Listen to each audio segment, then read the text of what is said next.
The cry in the fire. The human mechanic was not a hero. He worked in the outer industrial zone, far from clean cities and bright lights. His world was metal, oil, broken engines, and old ships that no one wanted anymore.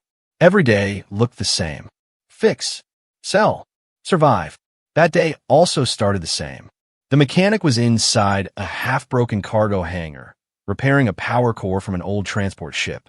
His hands were dirty, his clothes burned in places, and his face showed the tired look of someone who had learned not to expect miracles. Then the sky screamed. A loud boom shook the ground. Metal birds, cargo ships, did not usually fall from the sky, but this one did. Flames cut through the clouds as a burning ship lost control and crashed into the scrapyard fields not far away. Alarms began to cry out. Workers ran. Explosion risk. Fuel cells are breaking. Stay back. Fire rose like a living thing. Black smoke swallowed the sky. The mechanic stepped outside and looked toward the crash. The ship was already dying. Flames wrapped around it, eating through steel like paper. Anyone inside was already gone. That should have been the end of it. Then he heard it, a sound that did not belong in fire. A cry. Small, sharp, broken. The mechanic froze. It was not human. It was not any animal he knew. The sound came again, weak, scared, and desperate. People around him heard it too. Did you hear that? Someone asked. Probably fuel pressure, another said. Stay away. The mechanic took one slow step forward. The cry came again. It sounded like pain. It sounded like fear. And for reasons he did not fully understand, it pulled at him harder than logic ever could. The fire burned brighter as he got closer. Heat pushed against his face. His skin felt like it was already burning. Someone grabbed his arm. Are you crazy? A worker shouted. That ship is going to explode. The mechanic looked at the man. Then he looked back at the fire. The cry came again, so weak now, like it was running out of strength. He pulled his arm free. I heard something, he said. That thing is dead already. Not yet. Before anyone could stop him, the mechanic ran.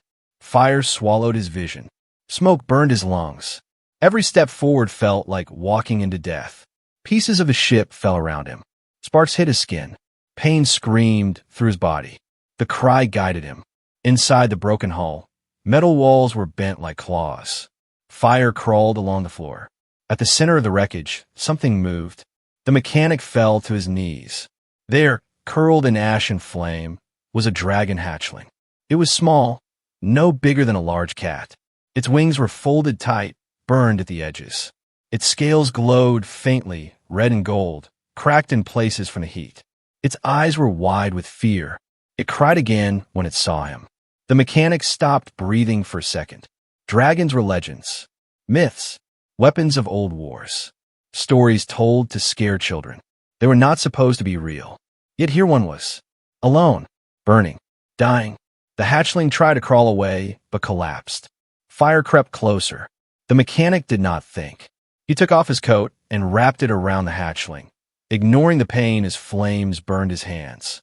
The moment he touched it, heat rushed through his body, stronger than fire.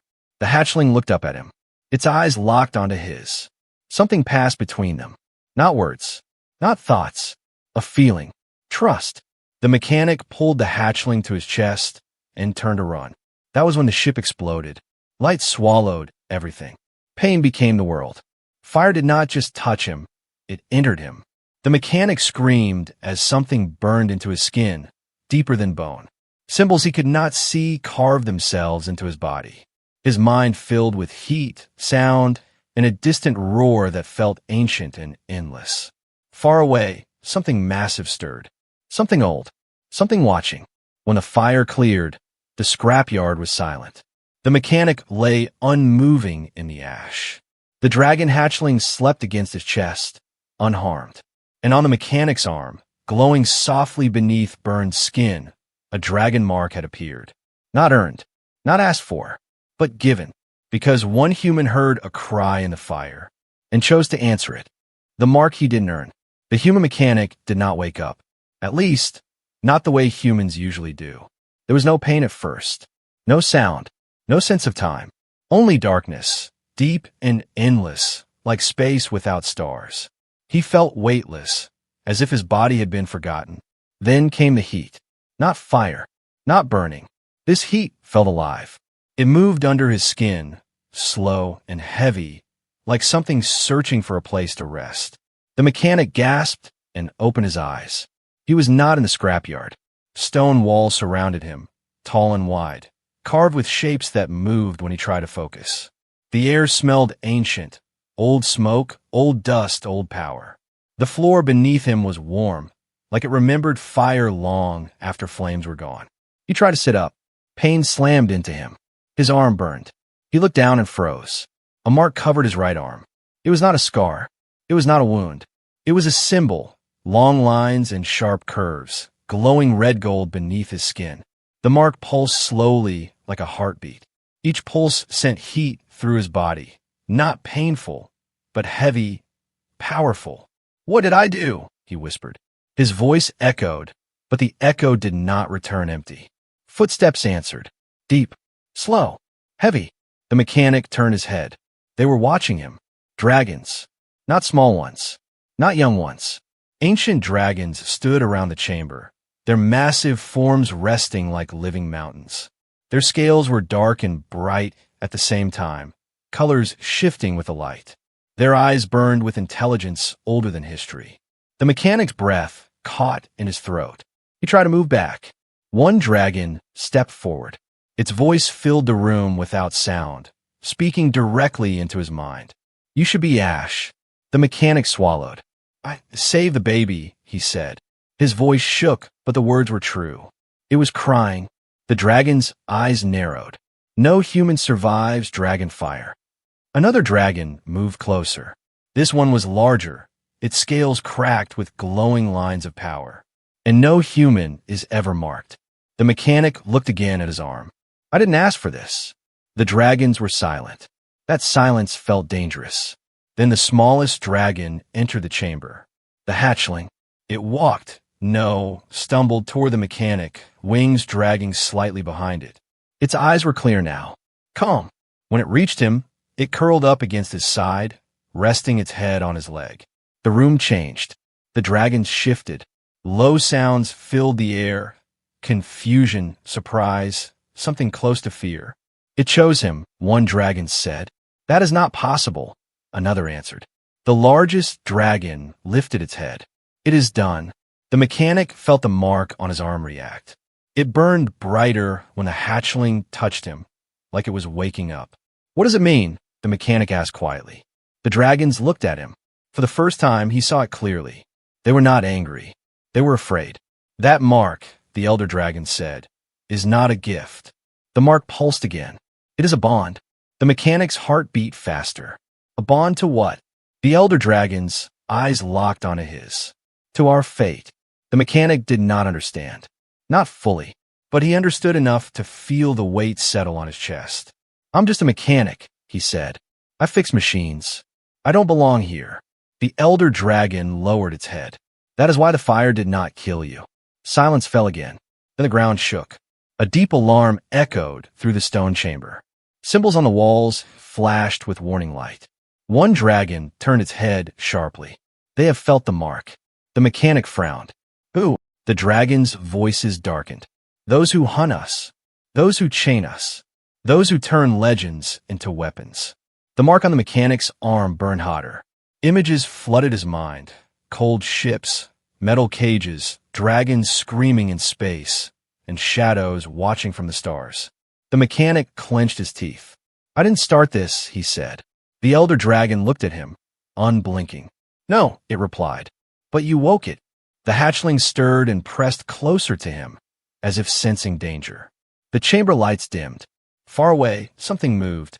Something had noticed the human who survived dragonfire, and it was coming.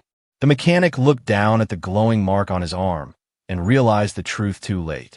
Saving one small life had changed the balance of the universe, and the fire was not finished with him yet. Why dragons never save humans? The dragons did not speak for a long time. The stone chamber felt heavier than before, as if the walls themselves were listening. The mechanic stood still, afraid that one wrong move might break something he could not see. The hatchling slept beside him, breathing softly. The elder dragon finally turned its head toward the human. Do you know why dragons never save humans? The mechanic shook his head. No. The dragon's eyes glowed dimmer, like stars covered by smoke. Because the last time we did, humanity learned how to kill us. The air changed. Images filled the chamber, not in words, but in visions. The mechanic saw ancient skies filled with dragons. Cities below were small and weak back then. Humans looked up in fear and wonder. Dragons protected them from storms, from space beasts, from extinction. Then the visions twisted. Humans began to study dragons. Measure them, track them, fear them. Machines appeared. Weapons, chains. Dragons fell from the sky in fire and blood. The mechanic clenched his fists. He saw humans cheering as dragons were captured, broken, and turned into living engines of war. We saved your kind, the elder dragon said, and your kind repaid us with cages. The visions ended. Silence returned, thick and painful. The mechanic spoke carefully. That wasn't me. The dragons turned their eyes to him. It always starts with someone saying that, another dragon replied. The mechanic looked down at the hatchling. Its wings twitched in its sleep. I didn't know what it was, he said. I just heard it cry. That word, cry, echoed in the chamber. The elder dragon studied him closely. Most humans run from dragon fire, it said. You ran into it. I didn't think, the mechanic replied. I just moved. One dragon let out a low sound, half anger, half confusion. That is what frightens us. The mechanic frowned. Why? The elder dragon answered slowly. Because instinct like that once belonged only to dragons. The mark on the mechanic's arm reacted. The symbols shifted slightly, glowing brighter for a moment. The mechanic felt it again, that strange heat, not painful, but deep, like something inside him was waking up. What exactly is this mark, he asked. The dragons exchanged looks. Finally, the elder dragon spoke. It appears only when dragon fire accepts a soul. The mechanic swallowed. Accepts how? By testing it. The ground trembled. The walls of the chamber cracked slightly as ancient power moved beneath them. Fire does not burn only flesh, the dragon continued. It burns intent, fear, truth. The mechanic remembered the moment in the fire, the pain, the fear, and the choice he made anyway. So the fire judged me? Yes, and I passed. The elder dragon did not answer immediately. You survived, it said instead. That does not mean you are safe. The hatchling suddenly woke up. Its eyes opened wide. It lifted its head and let out a small, sharp sound. Not a cry, but a warning. The dragon stiffened. The mechanic felt it too. Something was wrong. The mark on his arm flared bright gold, hot enough to make him gasp. Images crashed into his mind. Cold metal ships moving through space, sensors locking onto a signal, weapons charging. They found us, one dragon growled. The elder dragon turned sharply. The hunters feel the mark. The mechanic's heart raced. Hunters, those who hunt dragons, the dragon replied. And now hunt you. The mechanic stepped back instinctively. I didn't choose this. The elder dragon moved closer, its massive head lowering until one burning I met the human's gaze. Neither did the hatchling. The hatchling climbed onto the mechanic's lap, claws gripping his clothes. It pressed against him, shaking slightly.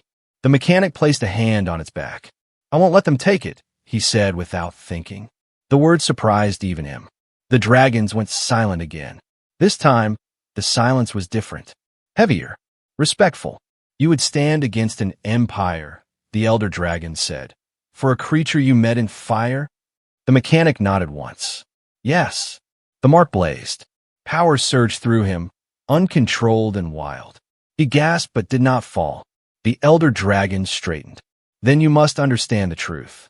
The chamber lights dimmed completely. From this moment, the dragon said, you are no longer unseen. The walls opened, revealing the vast sky beyond, stars burning bright. Far away, something answered the mark's glow. A signal returned. Cold, precise, hungry. The mechanic realized something terrifying. The dragons were not afraid of him. They were afraid for him, because humans were never meant to carry dragon fire. and the universe would not forgive the mistake. Enemies from the stars. The stars began to move. At first, the mechanic thought his eyes were lying to him. Stars did not shift like that. They stayed still, cold and distant. But these points of light were changing position, slow, then faster. Ships, many of them. The elder dragon stared into the open sky, its jaw tight. They are closer than expected. A deep sound rolled through the dragon's sanctuary. Not an alarm, something older. The stone beneath their feet vibrated, as if the mountain itself had awakened. The mechanic felt the mark on his arm burn hot again. This time it hurt. Images slammed into his mind without warning. Dark ships, sharp metal shapes, cold blue lights scanning space. Inside those ships were beings with no faces, only masks of glass and steel. Their voices were calm, clean, empty. Target acquired. Dragon's signal confirmed. Human anomaly detected. The mechanic staggered. He dropped to one knee, gripping his arm as the mark glowed brighter than ever before. "They're coming for me," he said through clenched teeth. The elder dragon did not deny it. "You carry dragon fire now," it said. "To them, you are a weapon that learned to walk." The hatchling let out a sharp cry and clung to the mechanic's chest. Its scales shimmered, reacting to his fear. "I won't let them take it," the mechanic said again. This time his voice did not shake. The sky split open. Ships tore through space above the sanctuary, breaking the clouds like knives. Their hulls were black, smooth, and covered in glowing lines. No markings, no flags. Hunters. The first shot came without warning. A beam of blue energy struck the outer shield of the sanctuary. The impact shook the entire mountain. Stone cracked. Dust rained from the ceiling. The dragons roared, not in fear, in rage. The elder dragon lifted its head and released a blast of fire so bright it turned the sky white. The flames struck one of the ships, melting its armor like wax. But more ships replaced it. "They've adapted," one dragon growled. "Their shields." Another beam hit, then another. The sanctuary shields flickered. The mechanic watched in horror as the impossible happened. Dragon defenses began to fail. "They learned how to fight you," he said. "Yes," the elder dragon replied grimly. "And now they want to learn how to use you." A small strike ship broke through the shield and crashed into the upper platform. Soldiers poured out, tall, thin figures in armored suits, weapons humming with deadly light. "Stay back," one dragon roared. Too late. One soldier raised its weapon and fired. The mechanic moved before he thought. He stepped between the hatchling and the shot. The beam hit his arm. Time stopped. Pain exploded through his body, but the mark flared brighter, blinding gold. The energy bent, twisted, and vanished into the symbol like water into fire. The mechanic screamed, not in pain but in shock. He was still standing. The soldier froze. "Impossible," it said through a flat voice. The mechanic looked at his arm. The mark was alive now. The lines moved. Heat flowed through him, not wild, focused. "I'm still here," he said quietly. Another shot came. The mechanic lifted his hand. Fire answered. Not dragon fire. Something different. Controlled. Sharp. Human. A narrow flame burst forward, cutting through the soldier's weapon and armor in a clean line. The soldier fell, silent and unmoving. The chamber went still. The mechanic stared at his own hand. I didn't know I could do that." The elder dragon watched him closely. "You didn't," it said. "You learned." More soldiers charged. The dragons fought with raw power, claws, fire, wings shaking the stone. The mechanic fought differently. He moved between cover. He watched patterns. He aimed. He used instinct and logic together. When a dragon was about to be struck from behind, the mechanic warned it. When a shield flickered, he noticed. When a weapon overheated, he reacted. The hunters began to fall back. Their leader spoke, voice calm even in retreat. "The anomaly is confirmed. Human-dragon fusion achieved. Full capture no longer required." The mechanic felt cold at those words. "What do they mean?" he asked. The elder dragon's voice turned dark. "They're no longer trying to take you alive." The largest ship in the sky charged its core. A weapon meant to erase the sanctuary completely. The hatchling cried out in fear. The mechanic looked at the dragons, at the burning sky, at the small life shaking in his arms. He stepped forward. "Tell me what to do," he said. The elder dragon met his eyes. For the first time, it spoke with certainty. "Stand." The mechanic inhaled. He raised his marked arm toward the sky. The mark burned brighter than the stars, and the universe realized its mistake. It had taught a human how to survive dragonfire. Now it would learn what that truly meant. The mechanic who fought like a dragon. The massive ship in the sky began to glow. Energy gathered at its core, slow, heavy, unstoppable. The weapon was not meant to kill dragons one by one. It was built to erase everything in a single strike. The mechanic felt the pressure in his bones. "This isn't something I can block," he said. The elder dragon's wings spread wide, covering the chamber like living walls. "Then do not block it." The mechanic frowned. "That's your plan." The dragon's eyes locked onto his. "Dragons break what stands before them," it said. "Humans break what holds it together." The word struck something deep inside the mechanic. He looked up at the enemy ship again, not at the weapon but at its shape, its energy flow, its balance. "A machine." "I see it," he whispered. The mark on his arm cooled, responding to focus instead of fear. The mechanic ran, not toward the open sky, but into the heart of the sanctuary. "Cover me," he shouted. The dragons reacted instantly. Fire filled the air, forcing the enemy ships back. The mechanic slid behind ancient stone panels and reached a control platform older than human history. Dragon technology. It did not use buttons or screens. It responded to intent. The mechanic placed his marked hand on the surface. Nothing happened. He closed his eyes. "Machines listen," he said softly. "You just have to speak their language." He imagined flow, pressure, release. The platform lit up. Energy lines spread outward like veins. Defense towers shifted. Shields rotated. The sanctuary moved, not physically but in alignment. Outside, the enemy ship fired. The beam struck and bent. It slid past the sanctuary, tearing through empty sky instead of stone. The hunters hesitated. "That shouldn't be possible," their leader said. The mechanic was already moving. He rerouted power from damaged towers, forcing energy into focus points. Dragonfire was raw power. He shaped it. "Now," he shouted. The dragons unleashed their flames together.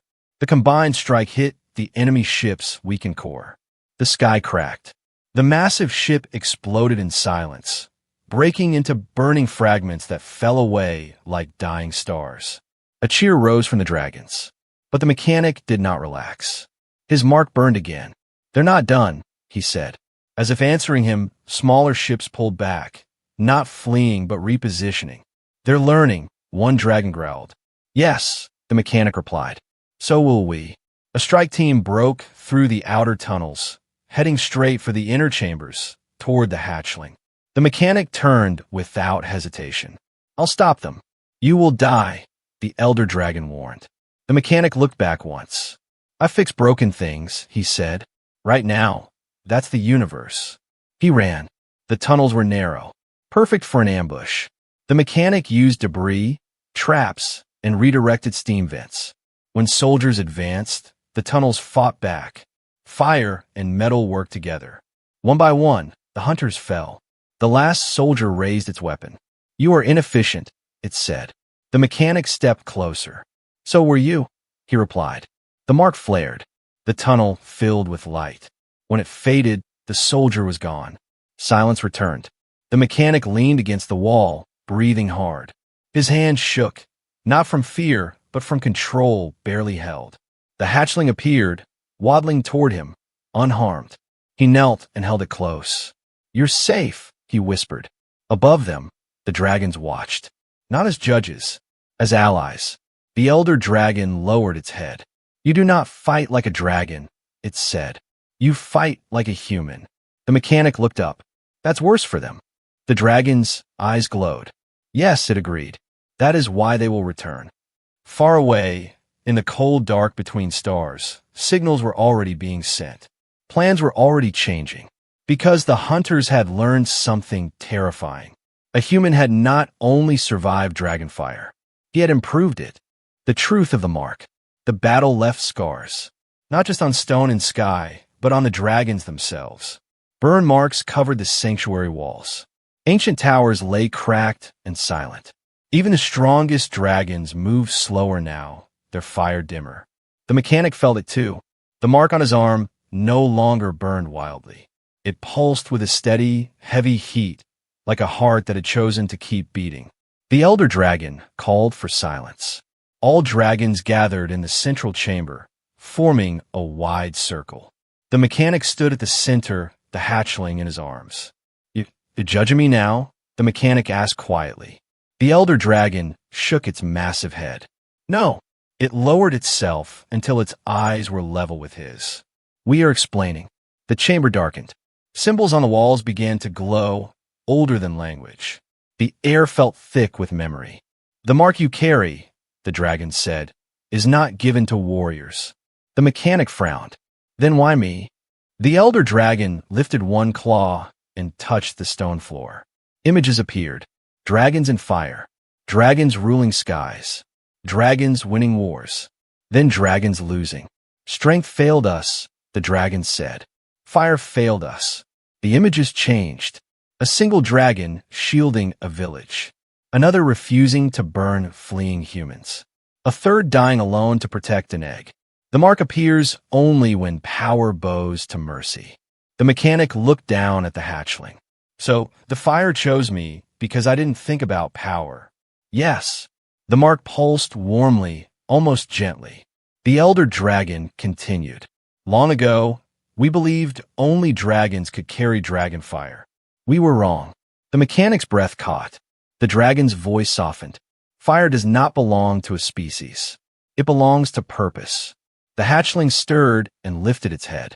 Its small claws rested over the mark on the mechanic's arm. The symbol reacted instantly, glowing brighter than ever before. One dragon gasped. It responds to him faster than to us. The chamber filled with uneasy murmurs. The mechanic felt something shift inside him. Not more power, clarity. What about the hunters? He asked. They won't stop. The elder dragon's eyes hardened. No. It stepped back, revealing a massive stone door behind it. The door opened slowly, revealing a hidden chamber. Inside lay a single dragon egg, larger than the hatchling, cracked and dark. Dead. That egg belonged to the last peace-bearer, the elder dragon said. A dragon who believed coexistence was possible. The mechanic swallowed. They killed it. They hunted it, the dragon replied. Because peace cannot be controlled. The elder dragon looked at the hatchling. This one is the last of that line. The mechanic's grip tightened. So they'll come for it no matter what. Yes. And for me. The elder dragon met his eyes. Especially for you. The ground trembled. Not from ships. From within. A deep rumble echoed through the sanctuary as something ancient awakened beneath the stone. The mark on the mechanic's arm flared. Not in pain, but recognition. What is that? He asked. The elder dragon lowered its head. A choice, it said. The stone floor split open, revealing a path downward, into glowing firelight and unknown depths. If you walk this path, the dragon warned, you will never return to the life you knew.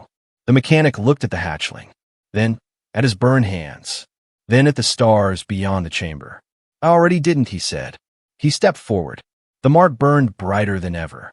Behind him, the dragons bowed, not to fire, not to strength, but to a human who carried dragon fire without becoming a monster.